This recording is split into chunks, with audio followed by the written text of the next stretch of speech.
ಗೊಲ್ಲರ ಸಂಘದ ಯಾದವ ಸಂಘ ಅದರ ಶತಮಾನೋತ್ಸವ ಕಾರ್ಯಕ್ರಮವನ್ನು ಹಮ್ಮಿಕೊಂಡಿದ್ದಾರೆ. 1924ರಲ್ಲಿ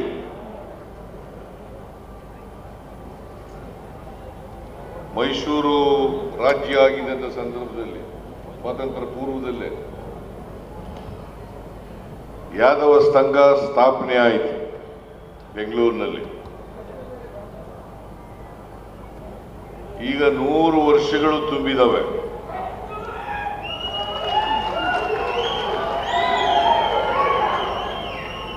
ಬಹಳ ವರ್ಷ ಎ ಕೃಷ್ಣಪ್ಪನವರು, ಪೂರ್ಣಿಮಾ ಅವ್ರ ತಂದೆ, ಅವರು ಯಾದವ ಸಂಘದ ಅಧ್ಯಕ್ಷರಾಗಿದ್ದರು. ಈಗ ಅವರ ಅಳಿಯ ಶ್ರೀನಿವಾಸರವರು ಅಧ್ಯಕ್ಷರಾಗಿದ್ದಾರೆ.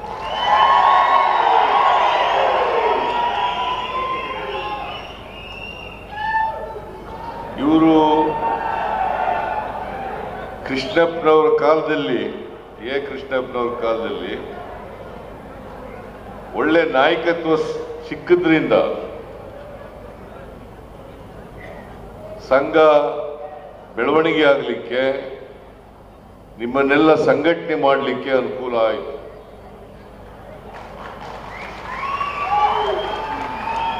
ಶ್ರೀನಿವಾಸ 19ರಲ್ಲಿ ಆದ್ದು, 17ರಲ್ಲಿ ಅಧ್ಯಕ್ಷರಾದರು ಎಲೆಕ್ಷನ್ ಮೂಲಕ. ಈಗ ಇಲ್ಲಿವರೆಗೂ ಅವರು ಇದ್ದಾರೆ, ಮುಂದೇನೂ ಇರ್ತಾರೆ ಅಂತ ಅನ್ಕೊಂಡಿದ್ದೀನಿ ನಾನು.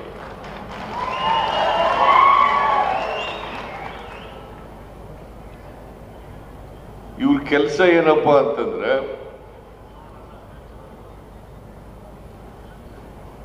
ನಿಮ್ಮನ್ನೆಲ್ಲ ಸಂಘಟನೆ ಮಾಡಬೇಕು,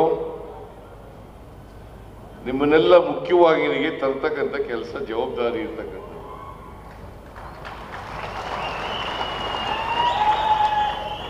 ಶ್ರೀ ಕೃಷ್ಣ ಯಾದವ ಜನಾಂಗದಲ್ಲಿ ಹುಟ್ಟಿದಂಥವ್ರು. ಎಲ್ಲ ತೆಗೆದಾಕೊಂಡಿದ್ರ ಪ್ರತಿಮೆನ ಇಲ್ಲೇ ಇದೆ.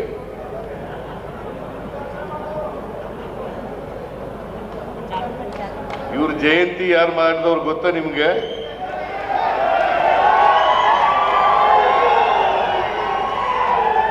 ಶ್ರೀ ಕೃಷ್ಣ ಜಯಂತಿಯನ್ನ ಪ್ರಾರಂಭ ಮಾಡದ್ದು ನಾನು.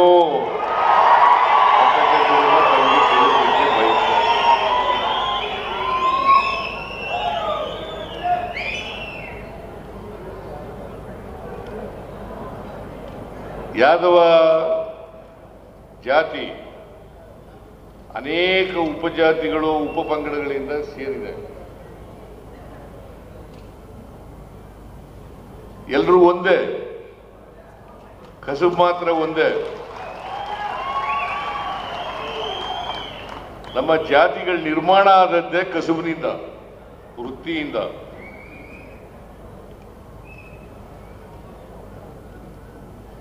ಈ ಸಮಾಜವನ್ನ ವಿಭಜನೆ ಮಾಡಿ ಯಾವ್ಯಾವ ವೃತ್ತಿ ಮಾಡ್ತಾ ಇದ್ರು ಆ ಜಾತಿಗಳನ್ನೇ ಕರೆದು ಬಿಟ್ರು. ಈಗ ಕುರುಬರು ಕುರಿ ಕಾಯ್ತಾ ಇದ್ರು, ಕುರುಬರು ಅಂತ ಕರೆದು ಬಿಟ್ರು. ಇವರು ಹಾಲು ಕರೆದು ಮಾರವರು ಹಾಲು ಯಾದವರು ಅಂತ ಕರೆದು ಬಿಟ್ರು, ಕೃಷ್ಣ ಜಾತಿ ಅಂತ ಅವ್ರು ಕರೆದು. ಗೊಲ್ಲರು. ಈಗ ಅನೇಕ ಗೊಲ್ಲರ ಜಾತಿಗಳಿದ್ದಾವೆ. ಕಾಡ್ಗೊಲ್ಲ ಅಂತ ಇದೆ, ಅಟ್ಟಿಗೊಲ್ಲ ಅಂತ ಇದೆ, ಅಡವಿ ಗೊಲ್ಲ ಅಂತ ಇದೆ, ಆಸ್ಥಾನ ಗೊಲ್ಲ ಅಂತ ಇದೆ, ಅಣಬರು ಅಂತ ಇದೆ. ಈಗ ಅನೇಕ, ನೀವೆಲ್ಲ ಅಣಬರು ಜಾಸ್ತಿ ಇದ್ದೀರಿ ಅಂತ ಆಯ್ತು.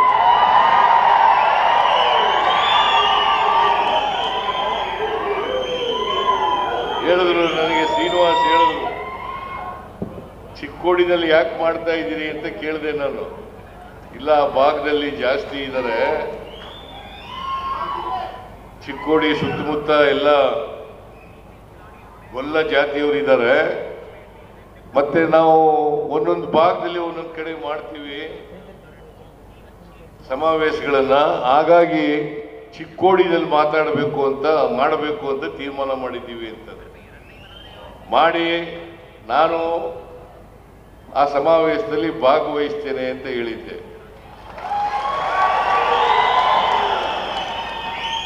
ಎರಡು ಡೇಟ್ಗಳನ್ನು ಕೊಟ್ಟಿದ್ದೆ ಅವರಿಗೆ. ನನಗೆ ಕಾಲು ಸ್ವಲ್ಪ ನೋವಾಯಿತು, ಹಾಗಾಗಿ ಬರಕ್ಕಾಗಲಿಲ್ಲ. ಅಂತಿಮವಾಗಿ ಎಷ್ಟೇ ತೊಂದರೆ ಆದರೂ ಕೂಡ 20ನೇ ತಾರೀಕು ಏಪ್ರಿಲ್ 20ನೇ ತಾರೀಕು ಬಂದೇ ಬರ್ತೀನಿ ಅಂತ ಹೇಳಿದ್ದೆ. ಹಾಗಾಗಿ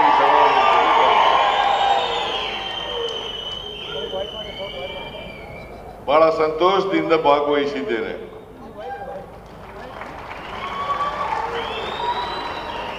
ಬಾಬಾ ಸಾಹೇಬ್ ಅಂಬೇಡ್ಕರ್ ಅವರು ಒಂದು ಮಾತನ್ನ ಹೇಳಿದ್ರು, ಯಾರು ಅವಕಾಶಗಳಿಂದ ವಂಚಿತರಾಗಿರ್ತಕ್ಕಂಥ ಜನ ಇದ್ದಾರೆ, ಶೋಷಣೆಗೆ ಒಳಪಟ್ಟಿರ್ತಕ್ಕಂಥ ಜನ ಇದ್ದಾರೆ, ಹಿಂದುಳಿದ ವರ್ಗದವರು ಇದ್ದಾರೆ, ದಲಿತರಿದ್ದಾರೆ, ಅಲ್ಪಸಂಖ್ಯಾತರಿದ್ದಾರೆ, ಅವರೆಲ್ಲರೂ ಕೂಡ ಶಿಕ್ಷಣವನ್ನ ಪಡ್ಕೊಳ್ಳೇಬೇಕು. ಅವರು 3 ಮಂತ್ರಗಳನ್ನ ನಮಗೆ ಹೇಳ್ಕೊಟ್ಬಿಟ್ಟು ಹೋದ್ರು. ಒಂದು ಶಿಕ್ಷಣ, ಎರಡನೇದು ಸಂಘಟನೆ, ಮೂರನೇದು ಹೋರಾಟ.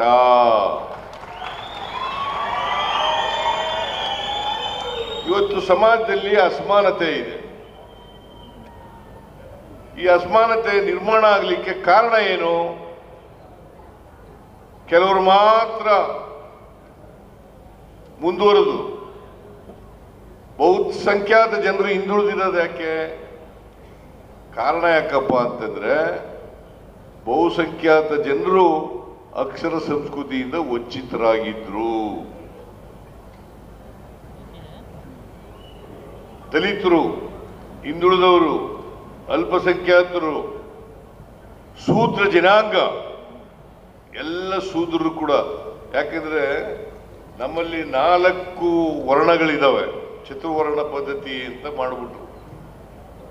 ಚತುರ್ವರ್ಣ ಪದ್ಧತಿನಲ್ಲಿ ಬ್ರಾಹ್ಮಣರ ಮೇಲೆ, ಆಮೇಲೆ ವೈಶ್ಯರು, ಆಮೇಲೆ ಕ್ಷತ್ರಿಯರು, ಆಮೇಲೆ ಶೂದ್ರರು. ನಾವೆಲ್ಲ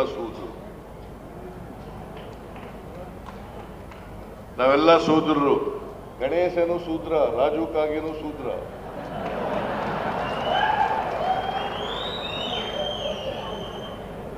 ಅಶೋಕ್ ಪಟ್ನ ನೀವು ಶೂದ್ರ.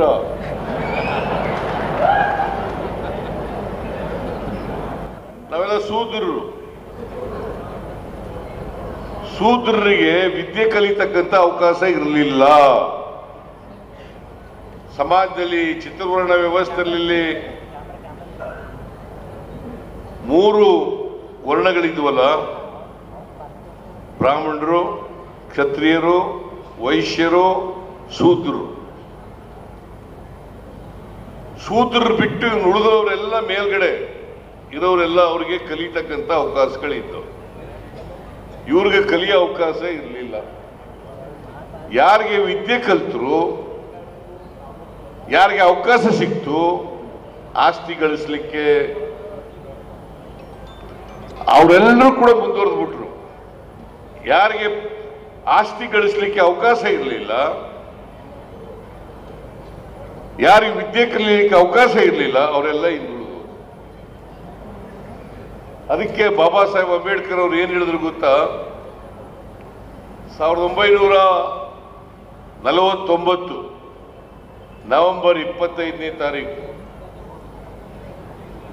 ಕಾನ್ಸ್ಟಿಟ್ಯೂಯೆಂಟ್ ಅಸೆಂಬ್ಲಿನಲ್ಲಿ ಭಾಷಣ ಮಾಡ್ತಾ ಹೇಳಿದ್ರು, 1950 ಜನವರಿ 26ನೇ ತಾರೀಕು ನಮಗೆ ನಮ್ಮ ಸಂವಿಧಾನ ಬರ್ತದೆ. ಸಂವಿಧಾನ ಜಾರಿಯಾಗ್ತದೆ ಅವತ್ತಿನಿಂದ. ಅವತ್ತು ನಾವು ಎಂಥ ಸಮಾಜಕ್ಕೆ ಕಾಲಿಡ್ತಾ ಇದ್ದೀವಿ ಅಂತಂದ್ರೆ ವೈರುಧ್ಯತೆ ಇರ್ತಕ್ಕಂಥ ಸಮಾಜಕ್ಕೆ ಕಾಲಿಡ್ತಾ ಇದ್ದೀವಿ. ಸಾಮಾಜಿಕ ಅಸಮಾನತೆ ಇದೆ, ಆರ್ಥಿಕ ಅಸಮಾನತೆ ಇದೆ, ಶೈಕ್ಷಣಿಕ ಅಸಮಾನತೆ ಇದೆ. ಅಂತ ಸಮಾಜಕ್ಕೆ ಕಾಲಿಡ್ತಾ ಇದ್ದೀವಿ. ಅಂತ ಸಮಾಜಕ್ಕೆ ಕಾಲಿಡ್ತಾ ಇದ್ದೀವಿ. ಅದಕ್ಕೆ ನಮಗೆ ಸ್ವಾತಂತ್ರ್ಯ ಲಭಿಸಿದೆ. 1947 ಆಗಸ್ಟ್ 15ನೇ ತಾರೀಕು ಸ್ವಾತಂತ್ರ್ಯ ಬಂತು. ಆ ಸ್ವಾತಂತ್ರ್ಯ ಬಂತಮಿಂದ ರಾಜಕೀಯ ಪ್ರಜಾಪ್ರಭುತ್ವ ಸಿಕ್ಕಿದೆ. ಆದರೆ ಆರ್ಥಿಕ ಪ್ರಜಾಪ್ರಭುತ್ವ, ಸಾಮಾಜಿಕ ಪ್ರಜಾಪ್ರಭುತ್ವ ನಮಗೆ ಸಿಕ್ಕಿಲ್ಲ. ನಮಗೆಲ್ಲ ಆರ್ಥಿಕ ಪ್ರಜಾಪ್ರಭುತ್ವ ಮತ್ತು ಸಾಮಾಜಿಕ ಪ್ರಜಾಪ್ರಭುತ್ವ ಸಿಕ್ಕಿದಾಗ ಮಾತ್ರ ನಾವೆಲ್ಲರೂ ಕೂಡ ಸಮಾನರಾಗಿ ಸಮಾಜ ನಿರ್ಮಾಣ ಮಾಡಲಿಕ್ಕೆ ಸಾಧ್ಯ ಆಗ್ತದೆ.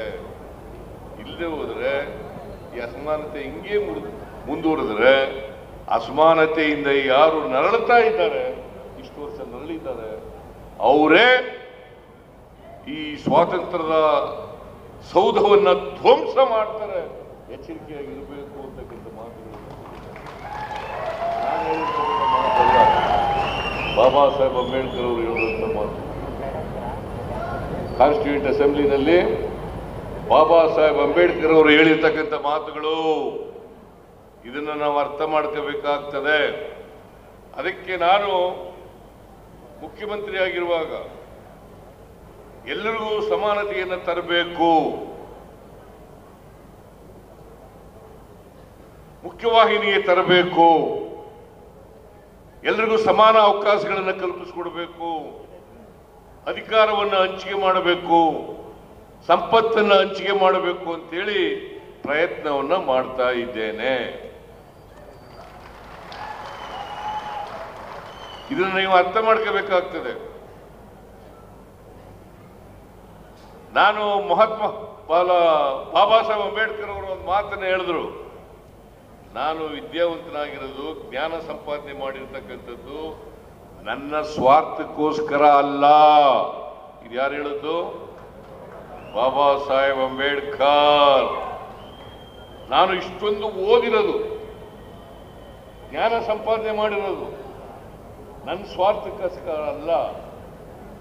ಯಾವ ಸಮಾಜ ಅನ್ಯಾಯಕ್ಕೊಳಗಾಗಿದ್ದಾರೆ, ಶೋಷಣೆಗೊಳಗಾಗಿದ್ದಾರೆ, ಅವಕಾಶಗಳಿಂದ ವಂಚಿತರಾಗಿದ್ದಾರೆ, ಆ ಜನರ ವಿಮೋಚನೆಗೋಸ್ಕರ ನಾನು ಜ್ಞಾನವನ್ನು ಸಂಪಾದನೆ ಮಾಡಿದ್ದೇನೆ ಹೊರತು ನನ್ನ ಸ್ವಾರ್ಥಕ್ಕಲ್ಲ ಅಂತಕ್ಕಂಥ ಮಾತುಗಳನ್ನ ಬಹಳ ಸ್ಪಷ್ಟವಾಗಿ.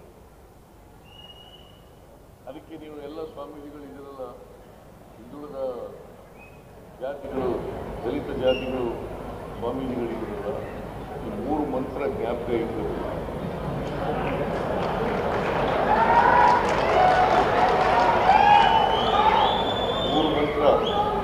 Education, organize and struggle. Education, organize and struggle. ಈ 3 ಮಂತ್ರಗಳನ್ನು, ಈ 3 ವಿಚಾರಗಳನ್ನ ಜಾರಿ ಕೊಡಬೇಕು. ನಿಮ್ಮನ್ನೆಲ್ಲ ಸಂಘಟನೆ ಮಾಡಬೇಕು. ಯಾರ್ಯಾರು ಅವಕಾಶಗಳಿಂದ ವಂಚಿತರಾಗಿದ್ದಾರೆ ಎಲ್ಲ ಜನರ ವಿಮೋಚನೆ ಆಗಬೇಕು ಅಲ್ವಾ? ಯಾರದು ಬರೀ ನಮ್ದೊಂದು ವಿಮೋಚನೆ ಆದ್ರೆ ಸಾಲದು, ಅಥವಾ ದಲಿತರ ವಿಮೋಚನೆ ಆದ್ರೆ ಸಾಲದು, ಅಲ್ಪಸಂಖ್ಯಾತರ ವಿಮೋಚನೆ ಆದ್ರೆ ಸಾಲದು. ಯಾರ್ಯಾರು ಹಿಂದುಳಿದಿದ್ದಾರೆ, ಯಾರಿಗೆ ಅವಕಾಶಗಳು ಸಿಕ್ಕಿಲ್ಲ, ಅವರೆಲ್ಲರೂ ಹೋಗ್ಬೇಕು. ಇದ್ರ ಜೊತೆಗೆ ಎಲ್ಲ ಜಾತಿಯಲ್ಲಿರ್ತಕ್ಕಂಥ ಬಡವರು ಕೂಡ ಅವ್ರಿಗೂ ಅವಕಾಶಗಳು ಸಿಗಬೇಕು ಅಂತಕ್ಕಂಥ ಹೋರಾಟವನ್ನು ನಾವು ಮಾಡಬೇಕಾಗ್ತದೆ. ಅದಕ್ಕೆ ಮಹಾರಾಜರು ನಾಲ್ವಡಿ ಕೃಷ್ಣರಾಜ ಒಡೆಯರು ಅವ್ರನ್ನ ಯಾಕೆ ನೆನ್ಕತ್ತೀವಿ ಅಂತಂದ್ರೆ, ಅವರು 1918ನೇ ಇಸ್ವಿ ಮಿಲ್ಲರ್ ಆಯೋಗವನ್ನು ಮೊದಲನೇ ಬಾರಿಗೆ ರಚನೆ ಮಾಡಿದ್ರು. ಮಿಲ್ಲರ್ ಆಯೋಗ ಆಗ ಎಲ್ಲ ಮುಂದುವರೆದವರೇ ಉದ್ಯೋಗಗಳನ್ನೆಲ್ಲ ಪಡ್ಕೊಂಡ್ಬಿಡ್ತಾ ಇದ್ರು. ಅದಕ್ಕೆ ಅವ್ರು ಏನ್ ಮಾಡಿದ್ರು, ಬ್ರಾಹ್ಮಣರಿಗೆ ಮತ್ತು ಬ್ರಾಹ್ಮಣೇತರರಿಗೆ ಮೀಸಲಾತಿಯನ್ನು ಕಲ್ಪಿಸಿದ್ರು. ಬ್ರಾಹ್ಮಣರಿಗೆ ಬ್ರಾಹ್ಮಣರಿಗೆ 25%, ಬ್ರಾಹ್ಮಣೇತರರಿಗೆ 75% ಮೀಸಲಾತಿಯನ್ನ ಕಲ್ಪಿಸಿದ್ರು. ಬಹಳ ಜನ ತಿಳ್ಕೊಳಕ್ ಹೋಗಲ್ಲ ಇವನ್ನೆಲ್ಲ. ಮಿಲ್ಲರ್ ಆಯೋಗ 1921ನೇ ಇಸ್ವಿನಲ್ಲಿ ಜಾರಿಗೆ ಬಂತು. 1921 ಅವತ್ತಿನಿಂದ ಎಂತವರು ನಾಗನಗೌಡ ವರದಿ, ಅವನೂರ ವರದಿ, ವೆಂಕಟಸ್ವಾಮಿ ವರದಿ, ಚಿನ್ನಪ್ಪ ರೆಡ್ಡಿ ವರದಿ, ಆಮೇಲೆ ದ್ವಾರಕನಾಥ್ ವರದಿ, ರವಿಕುಮಾರ್ ವರದಿ, ಈಗ ಲಾಸ್ಟ್ ನಲ್ಲಿ ಕಾಂತರಾಜ್ ವರದಿ ಮತ್ತೆ ಜಯಪ್ರಕಾಶ್ ಹೆಗ್ಡೆ ವರದಿ ಬಂದಿದೆ ಅಲ್ವಾ? ಅವನ್ನೆಲ್ಲ ತಿಳ್ಕೋಬೇಕಲ್ವಾ? ನೀವೆಲ್ಲ ಓದ್ಕೋಬೇಕು. ಅವಕ್ಕೋಸ್ಕರನೇ ಇದು ಓದದೆ ಹೋದ್ರೆ ಗುಲಾಮ್ಗಿರಿ ತನ ಇದೆಯಲ್ಲ, ನಮ್ಮಲ್ಲಿ ಗುಲಾಮ್ಗಿರಿ ಮನೆ ಮಾಡ್ಕೊಬಿಡ್ತದೆ, ಸ್ವಾಭಿಮಾನ ಬರಲ್ಲ. ನಾನು ವಿದ್ಯಾವಂತನಾಗದೆ ಹೋಗಿದ್ರೆ, ವಕೀಲನಾಗದೆ ಹೋಗಿದ್ರೆ MLA ಆಗಕ್ಕಾಯ್ತಿತ್ತ? ಆಯ್ತಿದ್ದೇನ್ರಿ? ಕೃಷ್ಣಪ್ಪ ಗ್ರಾಜ್ಯುಯೇಟ್ ಆಗದೆ ಹೋಗಿದ್ರೆ MLA ಆಗಕ್ಕಾಯ್ತಿತ್ತ? ಮಂತ್ರಿ ಆಗಕ್ಕಾಯ್ತಿತ್ತ? ಈ ಶ್ರೀನಿವಾಸ್ ಇವರು ಪದವಿ ಪಡ್ಕೊಳ್ಳದೆ ಹೋಗಿದ್ರೆ ಆಗ್ಲಿಕ್ಕೆ ಸಾಧ್ಯ ಆಯ್ತಿತ್ತ? ನಾಗರಾಜ್ ಯಾದವ್ ಓದ್ಕೊಳ್ಳದೆ ಹೋಗಿದ್ರೆ ಮಾಡಕ್ಕಾಯ್ತಿತ್ತ? ನಾನು ಮುಖ್ಯಮಂತ್ರಿ ಆಗ್ಬೇಕಾದ್ರೆ ಓದ್ಕೊಂಡದ್ರಿಂದ ಮಾತ್ರ ಸಾಧ್ಯ ಆಯ್ತಿತ್ತು. ಅದನ್ನು ತಿಳ್ಕೋಬೇಕಾಗ್ತದೆ. ಮತ್ತೆ ಈ ಸಂವಿಧಾನ ಬಂತಲ್ಲ, ಈ ಸಂವಿಧಾನ ಇದೆಯಲ್ಲ, ಇದಕ್ಕಿಂತ ಮೊದಲು ಸ್ವಾತಂತ್ರ್ಯ ಪೂರ್ವದಲ್ಲಿ ಮನುಸ್ಮೃತಿ ಇತ್ತು. ಆ ಮನುಸ್ಮೃತಿ ಪ್ರಕಾರ ಜಾತಿ ವಿಂಗಡಣೆಗಳೆಲ್ಲ ಆಗ್ಬಿಟ್ಟಿದ್ದು. ಅಪ್ಪಾಕರ ಆಲ್ಮರದಲ್ಲಿ ನೇತಾಕೊಂಡು ಹಂಗೇ ಇರಬೇಕಾಯ್ತು. ಈಗ ನೀವು ಯಾವ್ದವ್ರು ಇದ್ದೀರಿ? ಗೊಲ್ಲರಿದ್ದೀರಿ. ನೀವು ಇಂಜಿನಿಯರ್ಗಳಾಗಬಾರ್ದ? ಡಾಕ್ಟರ್ಗಳಾಗಬಾರ್ದ? ವಿಜ್ಞಾನಿಗಳಾಗಬಾರ್ದ? IAS ಆಫೀಸರ್ಗಳಾಗಬಾರ್ದ? IPS ಆಫೀಸರ್ಗಳಾಗಬಾರ್ದ? ಯಾಕಾಗಬಾರ್ದು? ಹಸು ಸಾಕೊಂಡು ಹಾಲು ಕರ್ಕೊಂಡೇ ಇರ್ಬೇಕಾ?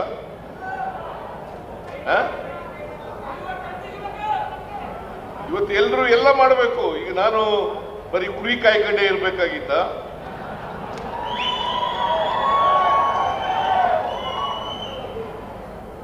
ಈಗ ಇವ್ ನಮ್ಮ ಕೋದಂಡರಾಮಯ್ಯ ಇದ್ದ, ಅವನು IPS ಆಫೀಸರ್ ಆಗಿದ್ದ.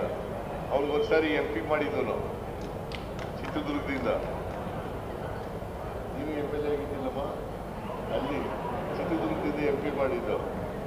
ಅವರು ಅಲ್ಲಿ ಹೇಳ್ತಾ ಇದ್ದ, ಆಗ ನನಗೆ ಆಂಧ್ರದಲ್ಲಿ ಗೊಲ್ಲರು ಕುರುಬರು ನೆಂಟಸ್ತನ ಮಾಡ್ಕೋತಾರೆ ಅಂತ ಹೇಳಿ.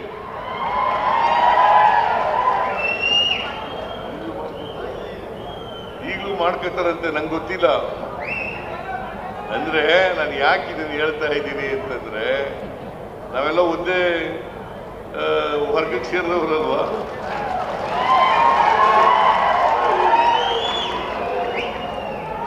We are sailing in the same boat.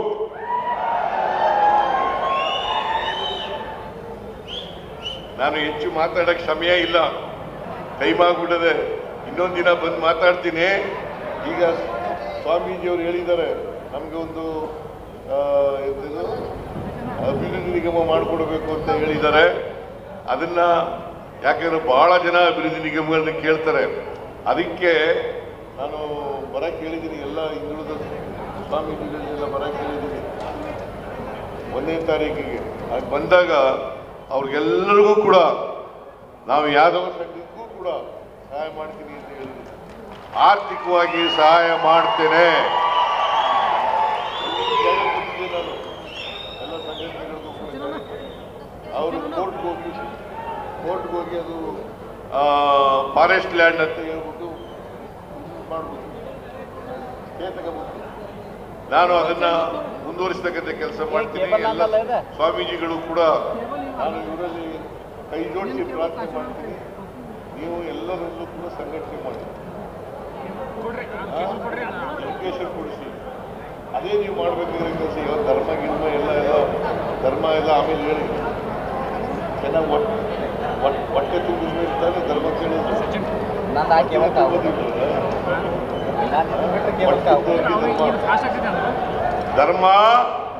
ಧರ್ಮವೇ